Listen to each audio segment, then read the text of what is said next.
এই ছোট্ট গল্পটি হচ্ছে আমার বাড়িতে ফোটা অ্যাস্টার ফুলের, অ্যাস্টার ফ্লাওয়ার ফুলের গাছটি আমি 14ই নভেম্বর 2024-এ কিনি, আর সেদিনকেই প্ল্যান করি। আর আজ হচ্ছে 31 জানুয়ারি 2025, আজকে ফুলটি ফাইনালি ফোটে। খুব সুন্দরভাবে ফুলটা ব্লসম করেছে, খুব সুন্দরভাবে ফুটেছে। একটা পিঙ্ক কালারের ফুল। এই ফুলের নাম হচ্ছে অ্যাস্টার। এটা সিজনাল প্ল্যান্ট, মেনলি উইন্টার সিজনেই হয়।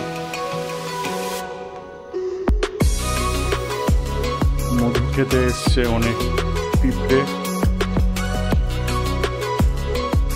পিঙ্ক কালারের অ্যাস্টার ফুল খুব সুন্দরভাবে আজ 2 মাস 17 দিন পরে ফুলটা ফুটেছে গাছ প্ল্যান্টেশন করার পর।